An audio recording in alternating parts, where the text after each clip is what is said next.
नमस्कार। आज हम थर्मोडायनेमिक्स में reversible process, irreversible process, Carnot cycle and Carnot engine के बारे में अध्ययन करेंगे। तो देखिए, फर्स्ट टॉपिक हम लेते हैं उत्क्रमणीय प्रक्रम या रिवर्सिबल प्रोसेस। देखिए, रिवर्सिबल प्रोसेस क्या है? यदि किसी प्रोसेस में जो बाह्य अवस्थाओं के परिवर्तन हैं उनको प्रत्यक्ष प्रक्रम के सापेक्ष, मतलब जो डायरेक्ट प्रोसेस थी, हमारी फर्स्ट जो प्रोसेस थी, उसके सापेक्ष विपरीत क्रम में और विपरीत दिशा में लगाने पर प्रत्येक स्तर पर वही अवस्था प्राप्त होती है जैसी कि डायरेक्ट प्रोसेस में हुई थी, तो वह प्रोसेस क्या कहलाती है? रिवर्सिबल प्रोसेस कहलाती है। तो देखिए, इन वर्ड्स को हम समझने की कोशिश करते हैं एग्जाम्पल से। मान लीजिए कि सिस्टम ए स्टेट से बी स्टेट पर किसी प्रोसेस के थ्रू पहुंच रहा है। मतलब पहले सिस्टम की स्टेट ए थी, प्रोसेस होने के बाद फाइनल स्टेट उसकी बी है। ये हमने किसी उसकी अवस्थाओं में परिवर्तन करके प्राप्त हुई है उसको स्टेट। मतलब कि हम जो पहली लाइन देख रहे हैं यहाँ पे, यदि किसी प्रक्रम में बाह्य अवस्थाओं के परिवर्तनों को प्रत्यक्ष प्रक्रम, तो ये जो ए से बी में जाना है ये इसका प्रत्यक्ष प्रक्रम है। और इसमें कुछ हमने इसकी बाह्य अवस्थाओं में परिवर्तन किया है, जैसे मान लीजिए ताप में परिवर्तन करें या दाब में परिवर्तन करें या बाहरी कोई एनर्जी में परिवर्तन कर रहे हैं, इसकी ऊष्मा दे रहे हैं या किसी और फॉर्म में हम इसको एनर्जी दे रहे हैं, तो इसकी स्टेट में डेफिनेटली परिवर्तन होगा। तो ये स्टेट परिवर्तित होकर ये स्टेट बी पर पहुंच जाता है। अब देखिए, अब हम क्या कर रहे हैं, तो विपरीत क्रम में व विपरीत दिशा में लगाएं। अगर जो परिवर्तन है जो हमने ए से बी में जाने पर किया, अब उन्हीं परिवर्तनों को हम विपरीत क्रम में लगाएं। जिस क्रम में हमने ए से बी में जाने पर जो परिवर्तन करे थे, अब उन क्रम को हम विपरीत कर दें, मतलब उल्टा कर दें, बिल्कुल रिवर्स कर दें और विपरीत दिशा में लगाएं। मतलब बी से हम पहुंचना चाहते हैं ए की तरफ, तो अब हम विपरीत दिशा में विपरीत क्रम में वो परिवर्तन लगा रहे हैं। तो उत्क्रमणीय प्रक्रम वे प्रक्रम होंगे जिनमें वापस सिस्टम अपनी उसी अवस्था में पहुंच जाएगा जहां से उसने शुरुआत करी थी। कहने का मतलब, अगर हम इस जो ए से बी में जाने वाली प्रोसेस है, इसमें अगर विपरीत साइड में प्रोसेस करते हैं तो बी से वापस क्या मिलना चाहिए? हमें ए स्टेट मिल जानी चाहिए। तो देखिए, क्योंकि ऊष्मागतिकी के प्रथम नियम से हम जानते हैं कि आंतरिक ऊर्जा में परिवर्तन बराबर होता है delta Q minus delta W. तो यहाँ पर हमने मान लिया कि सिस्टम जब ए से बी में पहुँच रहा है तो हम उसको डेल्टा क्यू ऊष्मा प्रोवाइड करवा रहे हैं और सिस्टम डेल्टा डब्ल्यू कार्य कर रहा है। तो उसकी आंतरिक ऊर्जा में परिवर्तन कितना होगा? Delta Q minus delta W, क्योंकि डेल्टा क्यू ऊष्मा उसे प्राप्त हुई है और डेल्टा डब्ल्यू कार्य के रूप में ऊष्मा उससे उत्सर्जित हो रही है। तो delta Q minus delta W आ गया। अब हम बात करते हैं बी से ए प्राइम की तरफ आने की। हमने मान लिया कि सिस्टम मेरा ए पर नहीं पहुंच के कौन सी स्टेट ग्रहण कर रहा है? ए प्राइम ग्रहण कर रहा है। तो हम जो ये कंडीशन लगाएंगे कि विपरीत क्रम में हम हमारी जो परिवर्तन है वो लगाएंगे, तो अब हम सिद्ध कर देंगे कि ए इक्वल्स टू ए प्राइम आती है। मतलब कि सिस्टम की जो स्टेट है वो ए प्राइम जो हमने मानी है वो सिस्टम की पहले वाली स्टेट ए ही होती है। तो ये हमें प्रूव करना है। तो देखिए, अब यहाँ पर फाइनल स्टेट क्या है? बी से ए प्राइम पहुँचने पर ए प्राइम इसकी फाइनल स्टेट हो गई और बी जो है इसकी इनिशियल स्टेट हो गई, प्रारंभिक अवस्था हो गई। तो अब आंतरिक ऊर्जा में परिवर्तन कितना होगा? U A prime minus U B, अंतिम आंतरिक ऊर्जा माइनस प्रारंभिक आंतरिक ऊर्जा। अब हमने क्या कहा कि हमें जो अवस्था परिवर्तन है या जो हमने चेंजेस किए हैं वो विपरीत क्रम में लगाने हैं। तो देखिए, डेल्टा क्यू ऊष्मा हमने पहले वाले केस में ऊष्मा दी थी और कार्य सिस्टम ने किया था। इस बार हम क्या करेंगे कि हम कार्य करेंगे और सिस्टम ऊष्मा उत्सर्जित करेगा। हम अपनी तरफ से सिस्टम के ऊपर कार्य करेंगे और सिस्टम ऊष्मा का उत्सर्जन करेगा। तो हमने डेल्टा डब्ल्यू कार्य करते हैं तो कार्य नेगेटिव होता है और ऊष्मा जब उत्सर्जित होगी तो ऊष्मा भी नेगेटिव होगी। तो देखिए, माइनस डेल्टा क्यू और माइनस का साइन क्योंकि इक्वेशन से आता है और एक माइनस का साइन क्योंकि कार्य किया जा रहा है सिस्टम के ऊपर, तो माइनस डेल्टा डब्ल्यू हो गया। इसी तरह minus delta Q plus delta W remaining, और इससे हमने माइनस कॉमन ले लिया। तो ये जो वैल्यू है डेल्टा क्यू सॉरी,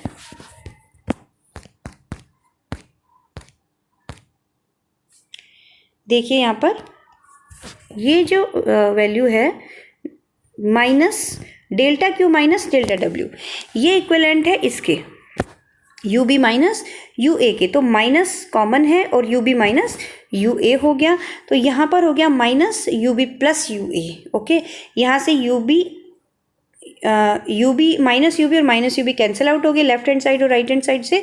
तो हमारे पास जो रिमेनिंग पार्ट रह गया वो हो गया U A prime equals to U A. इसका मतलब ए प्राइम की आंतरिक ऊर्जा इक्विवेलेंट है स्टेट ए की आंतरिक ऊर्जा की, अर्थात कि सिस्टम वापस रिवर्स प्रोसेस करके कहाँ पहुँचेगा, स्टेट ए में पहुँचेगा। तो उत्क्रमणीयता की जो आवश्यक शर्तें हैं कि उत्क्रमणीय प्रोसेस हम किन शर्तों पर करवा सकते हैं, तो वो हैं प्रक्रम में अवस्था परिवर्तन अत्यंत धीमी गति से होने चाहिए। कि जो प्रक्रम में अवस्था परिवर्तन होते हैं वो क्या होने चाहिए, बहुत ही धीमी गति से होने चाहिए। प्रक्रम हमेशा धीमी गति से संपन्न होगा तो ही वो उत्क्रमणीय रह सकता है। निकाय का दाब्य ताप परिवेश के दाब्य ताप से अधिक भिन्न नहीं होना चाहिए।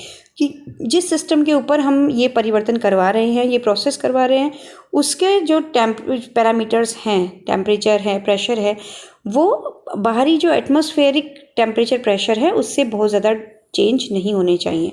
ऊष्मा क्षय के स्रोत जैसे घर्षण है, शांता है, प्रतिरोध, विकिरण, जिनसे भी ऊर्जा का किसी भी रूप में क्षय हो सकता है, वो प्रोसेस के साथ नहीं होने चाहिए।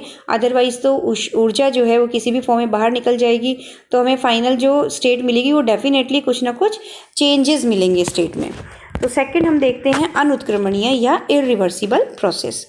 यदि किसी प्रक्रम में अवस्था परिवर्तन के दौरान उत्क्रमणीयता की शर्तों का पालन नहीं होता है, जिन शर्तों की हमने अभी बात करी उन शर्तों का अगर पालन नहीं हो रहा है तो क्या होगा कि बाह्य अवस्थाओं के परिवर्तन को विपरीत क्रम और विपरीत दिशा में लगाएंगे तो भी सिस्टम जो है अपनी पुरानी वाली जहाँ से उसने इनिशियल स्टेट शुरू करी थी वहाँ पर नहीं पहुँच पाएगा और इसमें ऊष्मा का किसी न किसी वजह से क्षय हो जाएगा। तो ऐसी जो प्रोसेसेस होती हैं उनको हम इरिवर्सिबल प्रोसेसेस कहते हैं। इनके एग्जांपल्स हैं घर्षण के द्वारा उत्पन्न ऊष्मा।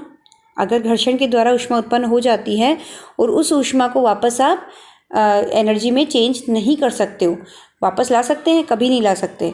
संचालन, संवहन तथा विकिरण के द्वारा ऊष्मा का संचरण। अगर विकिरण के द्वारा ऊष्मा का संचरण हो जाता है तो उसे वापस आप उस फॉर्म में चेंज नहीं कर सकते हो। जूल का प्रभाव, जूल का प्रभाव भी क्या है, अनुत्क्रमणीय प्रक्रम है।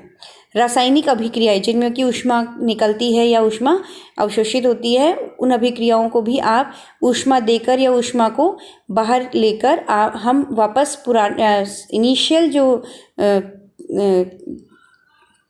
रासायनिक अभिकर्मक हैं वहाँ तक नहीं पहुँच सकते हैं। तो सभी वास्तविक प्रक्रम अनुत्क्रमणीय होते हैं। ये बहुत इंपॉर्टेंट बात है कि जो भी वास्तविक प्रक्रम, वास्तविक प्रोसेसेस होती हैं या जो हम हमारे आसपास जो भी प्रक्रियाएं देखते हैं वो सब कैसे होते हैं, अनुत्क्रमणीय होते हैं, इरिवर्सिबल हैं। उनमें किसी न किसी रूप में डेफिनेटली ऊष्मा का या ऊर्जा का क्षय होता ही होता है। लेकिन अगर हम उन्हें बहुत सावधानी से सूक्ष्मतः उत्क्रमणीय प्रक्रमों में विभाजित किया जा सकता है। अगर मैं उसका एक छोटा पार्ट देखूं और बहुत ही उसे स्मूथली या बहुत सूक्ष्म परिवर्तन के तहत अगर उसको देखती हूं, तब वो हम क्या कह सकते हैं कि वो उत्क्रमणीय हो सकता है। तो अगर हम सही बात करें तो लेबोरेटरी में जो अगर हम इसको उत्क्रमणीय प्रक्रम को देख सकते हैं, लैब कंडीशंस में ये पॉसिबल है, लेकिन वास्तविकता में, वास्तविक लाइफ में अगर जो भी प्रक्रम होते हैं वो जनरली क्या होते हैं, अनुत्क्रमणीय प्रक्रम होते हैं। थर्ड हम देखते हैं ऊष्मा इंजन। ऊष्मा इंजन क्या होता है? ऊष्मा इंजन बेसिकली क्या है, ऊष्मा को, जैसे कि हम इसे वर्ड से समझ सकते हैं, ऊष्मा इंजन, इंजन का काम क्या होता है, एनर्जी प्रोवाइड करवाना, एनर्जी प्रोवाइड करवाना। तो यहाँ ऊष्मा इंजन का मतलब हो गया कि ऊष्मा लेकर, किसी भी एजेंसी से ऊष्मा लेकर ये उस ऊष्मा को किस में चेंज कर देगा, कार्यकारी एनर्जी में, कार्यकारी ऊर्जा में, और उस ऊर्जा का उपयोग हम यांत्रिक ऊर्जा के रूप में किसी भी मशीन को चलाने में कर सकते हैं। तो देखिए हीट इंजन के क्या क्या पार्ट होते हैं। फर्स्ट होता है ऊष्मा स्रोत, हीट सोर्स या हीट बाथ भी इसे कहते हैं। इसका जो इसकी क्वालिटी होती है या प्रॉपर्टी होती है वो होती है कि इसका जो तापमान होता है वो बहुत उच्च होता है और ऊष्माधारिता इनफाइनाइट होती है। ऊष्माधारिता का मतलब हो गया कि ऊष्मा को ग्रहण करने की क्षमता। ताप इतना उच्च होता है कि अगर हम इससे कुछ ऊष्मा लेते भी हैं तो इसके तापमान पर कोई असर नहीं होता है। तो ये ऊष्मा स्रोत होता है जहाँ से हम ऊष्मा लेंगे, एक तरीके से ऊष्मा का बैंक हो गया। सेकंड होता है यांत्रिक व्यवस्था और कार्यकारी पदार्थ। तो देखिए कार्यकारी पदार्थ के रूप में जब हम आदर्श गैस ले सकते हैं, आइडियल गैस ले सकते हैं, लेकिन जनरली हम इसके क्या लेते हैं, वायु लेते हैं, कोई भी गैस ले लेते हैं या फिर भाप ले लेते हैं यहाँ पर। तो कार्यकारी पदार्थ जिसको हम बोल रहे हैं, सिस्टम जो होगा हमारा वो क्या होगा, जनरली कोई भी गैस हो सकती है या भाप हो सकती है। यांत्रिक व्यवस्था के रूप में हम क्या लेते हैं, पिस्टन युक्त खोखला सिलेंडर को यूज़ करते हैं जिसकी दीवारें कुचालक होती हैं तथा तली सुचालक होती हैं। देखिए हम यहाँ से नेक्स्ट इसमें टॉपिक में हम देखेंगे इसका डायग्राम। दीवारें जो यांत्रिक व्यवस्था होगी उसमें हम पिस्टन युक्त खोखला सिलेंडर लेंगे। देखिए इसमें जो दिख रहा है हमें, ये जो है ये हमारा पूरा इसका अरेंजमेंट है। इसमें पिस्टन है, ये वाला, ये पिस्टन हो गया और ये पिस्टन युक्त खोखला सिलेंडर हो गया। इसमें ये जो हमने ये पॉइंट्स दिख रहे हैं आपको, ये हमारा सिस्टम कार्यकारी गैस हो गई। इसमें कार्यकारी पदार्थ के रूप में हम गैस वगैरह ले सकते हैं। और ये जो दीवारें आपको दिख रही हैं शेडेड, ये सब क्या हैं, कुचालक हैं। और इसकी जो नीचे बॉटम है, ये जो बॉटम है ये सुचालक है, मतलब कि ऊष्मा का सुचालक है। विद्युत की बात नहीं करेंगे हम यहाँ पर हम बात करेंगे ऊष्मा की। तो इसकी जो दीवारें होंगी वो कुचालक होंगी कि इससे ऊष्मा का आदान प्रदान बाहरी वातावरण को नहीं होगा, लेकिन इसकी दीवारें इसकी जो बॉटम होगी वो सुचालक होगी। थर्ड आता है ऊष्मा सिंक। ऊष्मा स्रोत की तरह ही इसका जो ऊष्माधारिता होती है वो इन्फिनिटी होती है। इसका मतलब ये हुआ कि इसको हम जितनी ऊष्मा अगर दें तो इसके तापमान में भी प्रभाव नगण्य होगा, लेकिन इसका तापमान ऊष्मा स्रोत के तापमान से निम्न रखा जाता है, कम होता है। तो ठीक है, ये देखिए इसका ब्लॉक डायग्राम हम देख सकते हैं ऊष्मा इंजन का। ये इसका ब्लॉक डायग्राम है, यहाँ से हम देख सकते हैं। यहाँ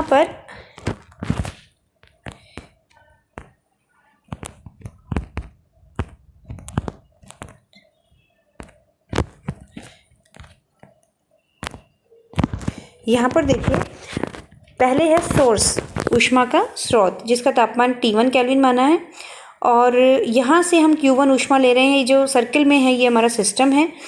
सिस्टम इससे Q1 ऊष्मा ग्रहण कर रहा है। W कार्य, Q1 ऊष्मा में से कुछ ऊर्जा को ये कार्य के रूप में रूपांतरित कर देता है। W कार्य इसने बाहर सिस्टम किसी जिस पे हम वर्क करेंगे, जिसका हमें मशीन को, जैसे हम कह सकते हैं मशीन को W कार्य इसने दे दिया। कहने का मतलब ऊष्मीय ऊर्जा को यांत्रिक ऊर्जा में रूपांतरित कर दिया। शेष जो ऊष्मा बची Q2 वो इसने सिंक को दे दी, जो कि T2 केल्विन पर रखा है। देखिए ऊष्मा इंजन की दक्षता, एफिशिएंसी ऑफ हीट इंजन, इसे हम नीटा से व्यक्त करेंगे। इसका फॉर्मूला होता है कि जो सिस्टम ने ऊष्मा ग्रहण की है उसमें से कितनी ऊष्मा को उसने कार्य के रूप में चेंज किया है। तो देखिए जितना इसने इनपुट लिया उसको ये कितना अच्छे से, कितना % उसका आउटपुट में चेंज कर देगा, उतना ही बढ़िया हमारा इंजन होगा। क्योंकि अगर ये सिंक को बहुत ज़्यादा ऊष्मा दे रहा है और कार्य बहुत कम कर पा रहा है तो इसकी एफिशिएंसी, इसका मतलब कमज़ोर है।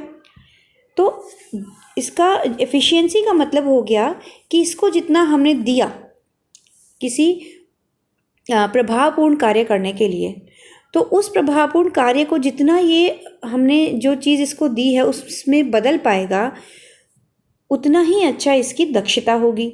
अगर ये कार्य में बदल ही नहीं पाएगा तो इसकी दक्षता वीक होगी। तो नीटा इक्विवेलेंट होता है W/Q1,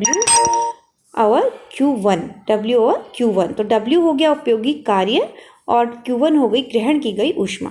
तो देखिए फिगर से हम देख सकते हैं यहाँ पर ये जो प्रोसेस चल रही है ये साइक्लिक प्रोसेस है।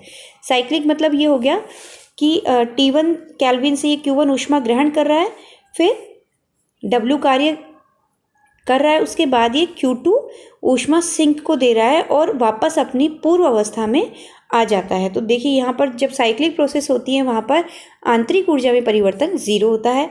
तो डेल्टा Q इक्वल्स टू, चूँकि हम जानते हैं ऊष्मागतिकी के प्रथम नियम से delta U plus delta W होता है। तो डेल्टा Q कितना हो गया, ऊष्मा में परिवर्तन कितना हुआ, Q1 माइनस Q2। ये जो हमारा सिस्टम, ये जो हमारा